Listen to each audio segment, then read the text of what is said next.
Eta gaurkoa, Nafarroako bertsolari txapeldunarekin egoteko aukera izanen dugu, Julio Soto hementxe dugu, arratsaldeon eta ongi etorri, Julio. Etxo, arratsaldeon. Eta zorionak. Eskerrik asko. Bueno, konta iguzu, zer sentitu zenuen laugarren txapela jantzi zizutenean, laugarren aldiz? Bueno, poza sentitzen duzu beti. Txapela jantzen dizutenean momentu ederra izaten da.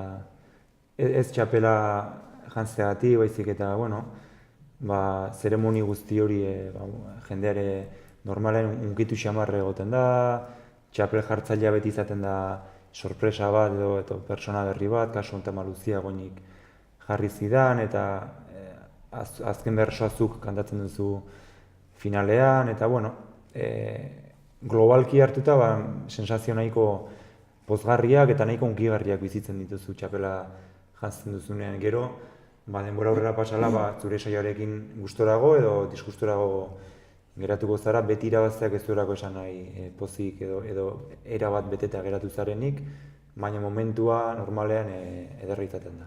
Aipatu duzu ez, Luzia Goñi jarri zizula txapela oso pertsona berezia ez? Agertu zena noltza gainera. Bai, egia esan guk aste hortan bertan jakin genuen bera jantziko zuela txapela, eta oso berezia, ordezkatzen zuen figura horregatik, pixka bat itxildutako sortzaile emakumeen figura hori azaleratzen zen oholtza gainean, gainera finalean ez zegoen emakume bertsolaririk, nahiz eta gehi jartzailea emakumea izan, eta orduan, simbolismo bikoitza hartzen zuen bere figurak, eta ez bakarrik itxildutako emakume sortzaileen ahots, baizik eta orokorren esango nuke itxildutako eta zanpatutako emakumeen ahots izan zela Luzia finaleko holtza hartan. Eta gero gainera, niri eman zidan estutua, txapela jantzi baino lehen, eta gero irakurri zuen berso edo errezitatu zuen testutxo hori, denok ikusi genuen ze bizipoz eta bizi gogorekin irakurri zuen, eta egia esan denok ere unkituta utzi gintuen, eta ederra izan zen Luziaren bukera hori. Oso, galdetuko dizute pixkatxo bat, baina ez da izan elkarrizketako ardatza, zure barruko sentimentuak oso agerian utzi zenituen final honetan, ze gogoeta egin duzu hori eta gero? Egia da, bi bakarkakoetan, bai lehenbiztikon eta bai bigarrenean, nahiko neretik kantatzeko aukera izan nuela, eta gogoeta, lehendabiziko bakarkakoarekin nahiko gustora galditu nintzen hautatutako bidearekin. Gero, bersoak zati batzutan bai, bestetan hobeto egiteko modua baneukala uste dut, eta bigarrengo bakarkakoarekin, bai neretik kantatu nuela eta nahiko gordin, eta ez naiz oso gustora galditu aukeratutako bidearekin, baina gauzak pixka denbora aurrera pasala eta gogoeta batzuk egin ondoren ohartzen naiz batzutan ez duzula egoera erabat kontrolatzen eta nahi ez dituzun gauzak esatera iris zaitezkela bersotan, bapatean ari zarela eta askotan zure inkontzienteak traizionatzen zaituela, eta bigarren bakarkakoa azken bersoaldia zen, 4 orduta gero eta buruaren neka eginda daukazu. Orduan, nire buruarekin hortxearen izpakeak egin nahian, baina atera dute zerrikasia eta uste dut aurrerantzean bide batzuk aukeratzerako orduan balioko didela bati bat bigarren bakarkako horrek utzi didan zapore gazi horrek. Laugarren txapela lortu duzu 2017 urte honetan, lehenengo txapela irabazi zenuenetik laugarren honetara zenolako bilakaera ikusi duzu zure buruarengan, bertsolari moduan? Bertsolari moduan nik uste bilakaera handia izan dudala, personalki izan dudan neurri berean esango nukenik. Azkenean, lehendabiziko txapela orain dela 7 urte izan zen, artean 22 urte nituen, gaur 29, eta 7 urte hauetan pertsona bezala asko aldatu nahi, eta normala den bezala, denak aldatzen garen bezala, eta bizitzaren zirkustantziek aldarazten zaituzte modu batera edo bestera, eta nire bersoa pixka bat nahiko modu paraleloan aldatzen joan da, 7 urte izan ditut, ez bakarrik nire aldaketa personal horri pixkat bersotan ere ispilu egiteko, baizik entrenatzeko eta bersolari bezala teknikoki eta zer esan gehiago izateko, eta pixka bat lanketan ere gero eta aurrerago joan naiz bersolari guztiak bezala. Orduan pertsona diferentea bat naiz eta bersolari diferentea bat naiz, eta espero dut hemendik urte batzuetara are eta bersolari diferenteagoa izatea. Ez dut esan nahi ez hobea ez txarragoa, askotan bersolariek ez dakigu berso hobeak egin nahi ditugu, baina ez dakigu askotan nola edo nahiko loturik dago zure berezko jarioarekin eta zure mundua ikusteko moduarekin, eta orduan beti ez da erresa hobetzen, baina espero dut aurrerantzean ere lanaren poderioz eta ni aldatzen joango naizen heinean, bersoak ere aldatzen joango direla. Modu berezian prestatu zenuen zure burua, txapelketarako? Bai, beti prestatzen duzu modu berezi batean. Egia da, urteak aurrera joan ala eta txapelketak pilatzen joan bezala, pixka bat lan egiteko modu bat aurkitzen diozula zure buruari eta eroso sentitzen zaren lan egiteko modu bat, ohitura batzuk hartzen dituzu, baina beti saiatzen zara zerbait berria egiten. Lantzeko modu berri bat, edo bersokera berri bat, doinu berri bat, neurri berri bat, beti daude gauzatxo batzuk bat motibagarri direnak, ze beti entrenatzeko modua bera baldin bada, azkenan zure pixka bat monotonoa, eta zure buru ere eta zure bersoak errepikako bihurtzen zaizkizu, eta sensazioa daukazu, orain 2 urteko gauzat berari naiz egiten, gauzat berak ari naiz esaten, eta arda, aurten ere gauzatxo batzuk aldatu ditut, baina sekula ez dakizu funtzionatzen duten, ez duten funtzionatzen, nahiko bersoari lagun batek esan zian, bersoren prestaketa nahiko ariketa sorgina dela. Hitz hori jarri zuen sorgina, eta bai, nahiko gauza misteriotsua da, nahiko zuke lan egiteko modua zurea bat da, eta ondokoarena beste bat da, eta normalean guztion lan egiteko eta prestatzeko modua diferentea da. Naizta gauza batzuk berdinak izan. Orduan, prestatu dut mimoz, eta nahiko garbi izan da zer egin nahi nuen, gero egin nahi ez nituen gauza asko egiten bukatu dut, baina behintzat nahiko idea garbiekin ultzaratu nintzen, eta gero ateratzen dena, baina lana nahiko gustora egin dut. Aurreko finaletan izan ez duzun zeo zer berria ikasi duzu, honetan? Bai, bat hori ikasi dut lehen bigarren galderan edo ezakitzen magarrena zen esan dizudana, bakarkako gaietan, normalan gaia nahiko zabala eta bidea hautatu behar duzu, eta 1000 aukera dauzkazu bide bat hautatzeko, pixka bat elekzio bat atera dut, nahi ez nuen bide batetik egin nuelako bigarren bakarkakoa, eta seguro nago urrengo bakarkakoa kantatzen dudanean urrengo txapelketan, 10-15 segundo gehiago pentsatuko duela igual bidea. Hori bai, sensazio berri hori bai izan dut, eta gero finala da beti da berria, eta beti sentitzen dituzu eta egiten dituzu gauza berriak, orduan nik uste pixka denbora beharko dudala asimilatzeko eta bersoak berri zentzun, eta nire ohartzeko ia berritik zerbait egin dudan edo ez, edo... Euskal Herriko txapelketan ikusten duzu zure burua? Bai, ikusten dut, ikusi izan dut, 2 aldiz kantatu dut, eta 3. parte hartzea izango da aurtengoa Euskal Herriko txapelketan,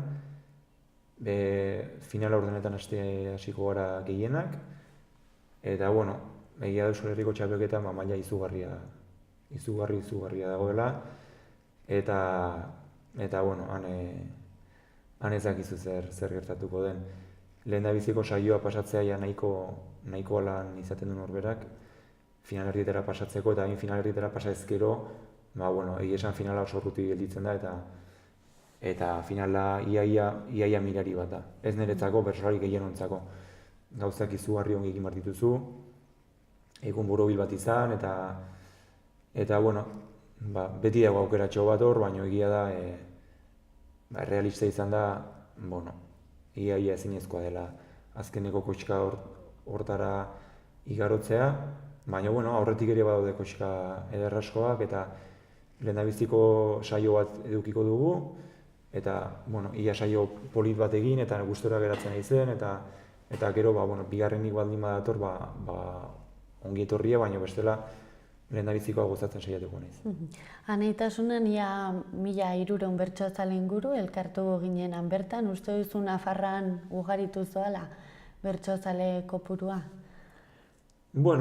Esango nuke baietz, bertso saio gehiago egiten dira Nafarroan, gabiltzanak badakigu horren berri, toki berrietan egiten da, edo lehengo tokietan baino jendetsuago, eta egia da bertsozaletasuna gora dijoala. Hezkuntza arautuan bertsolaritza programa hor dago, eta urtero aur pila batengan iristen da bertsoa eskoletan, orduan horrek ere laguntzen du. Gero egia da, bertsozaletasuna neurtzen baldin badugu txapelketako bertsozale kopuruan, ez dijoala gora. Orain dela 2 urte Elizondo 1300 lagun zeuden, orain dela lau anaitasunan 1500, azkenea baino gehiago.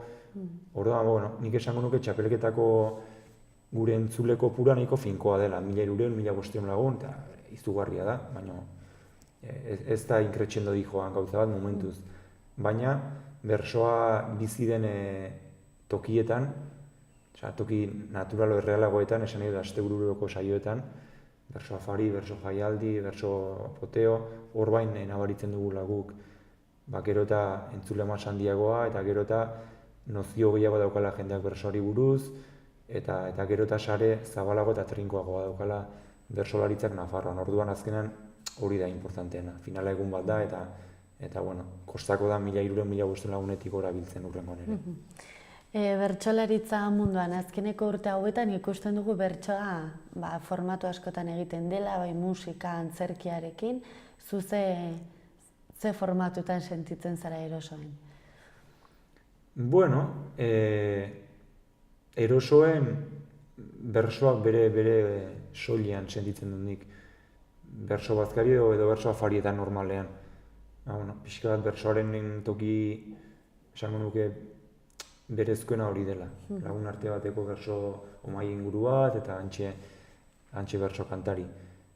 Bertso jaialdietan ere, gustora sentitzen naiz, beti da pixka bat holtza baten gainean eta errespetu gehiago ematen du, eta batzutan, zure burua ere lotuago sentitzen duzu, baina format horietan sentitzen naiz erosoen. Gero egia da, bertso musikatu edo bertso antzerki o bertso beste formatu horietan ez ditut asko probatu bat bai, baina egia da bertsolarioi beti egiten zaigula goxoa zerbait berria egitea.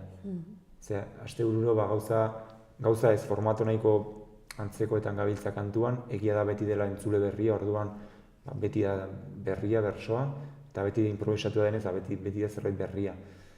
Baina formatu aldaketak ere motibatzen zaitu.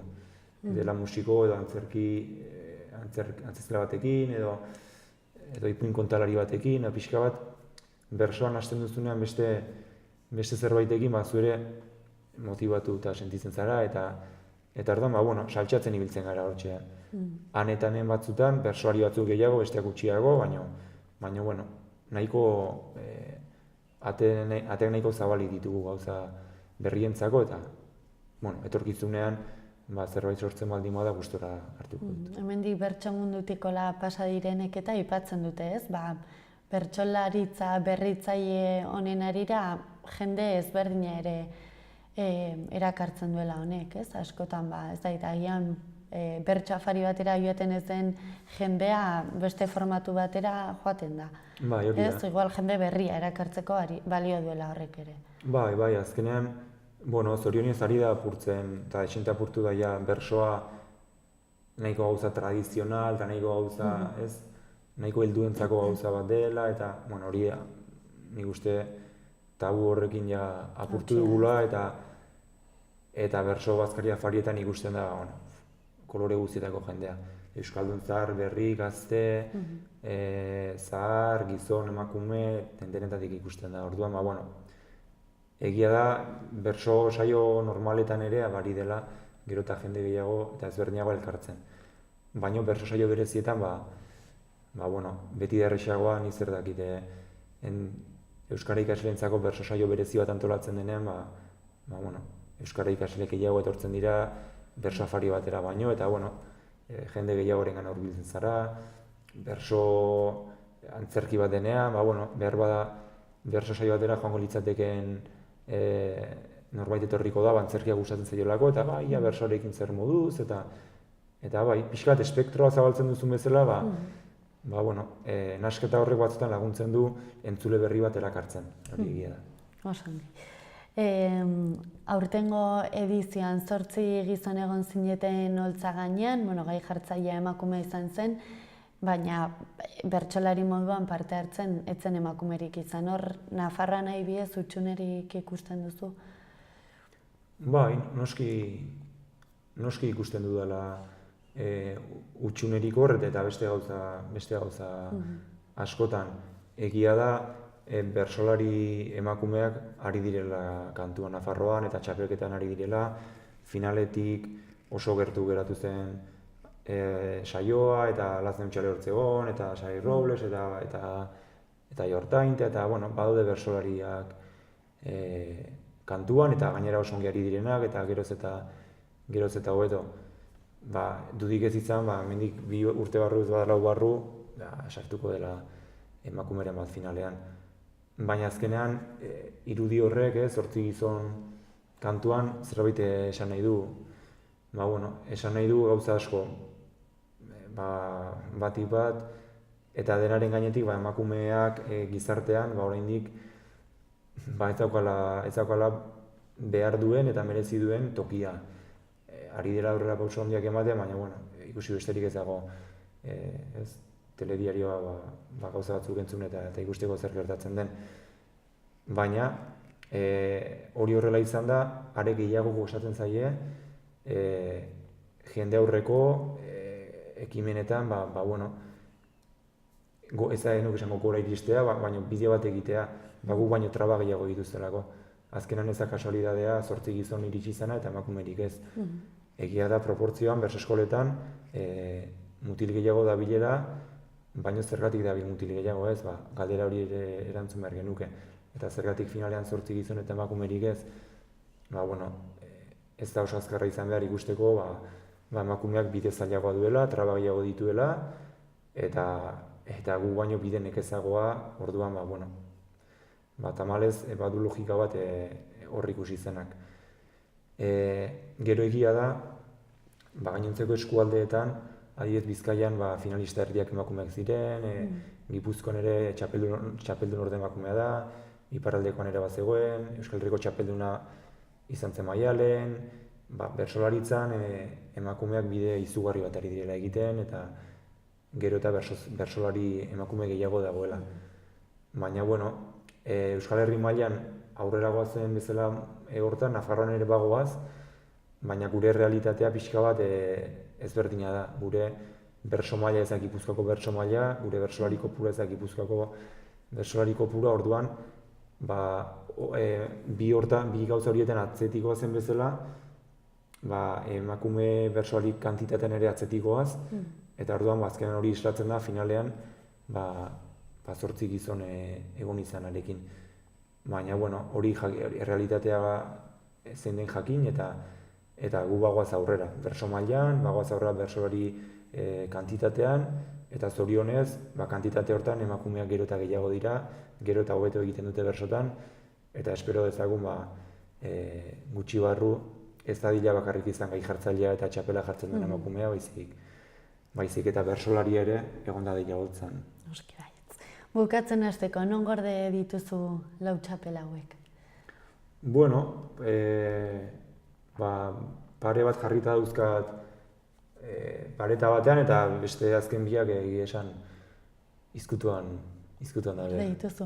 Bai, garai batean pelotan eribiltzen nintzen eta anaia eta biok ibiltzen ginen eta txapelon bat beste, gizu, umetako tonteria horrekin paretan jarri genituen, eta batzuk hor daude, baina azkeneko biak armarian sartuta daude. Osongi. Bukatzeko, nola ospatu duzu txapel hau? Modu berezen ospatu zenuen, edo zer egin zenuen? Edo oraindik ospatzeko duzu? Bueno, egia esan ospakizun handirik ere ez dut egin momentuz, egunean bertan afaria egiten dugu bersolari, gai jartzaile, antolatzaile eta bersozaleek, eta aurten Arranon egin genuen, Arrano Soziedadean, 120 lagun edo ezakite zenbat bildu ginen, eta afalostean azaldu nintzen eta trago batzuk egin genituen, eta egia esan... Ospatzeko modua, ez? Bukaera polita eman genion, eta susmoa dut, hurrengo asteetan beste ospakizun bat Zanen duzula? Egingo dugula, baina ez txapela irabazitzanagatik, eta ez pixka bat, azkenean hilabete nahiko gogorrak izaten dira txapeketakoak, tensio handikoak, lan handikoak, eta pixka bat bukatzen denean, izan txapelarekin, edo izan 14garren, edo izan dena delako garren, liberazio pixka bat ere behar du gorputzak, eta ospakizun bat ere merezi du egindakoak, hori, lan hau dagoelako tartean, eta estu asunde xente pasatzen dituzulako, orduan, pentsatzen dut nik bezala, gainontzeko bersolariak ere, datozen asteetan, gorputzari emango diola fozen bat. Osongi, Julio, mila esker eta zorion. Eskerrik asko.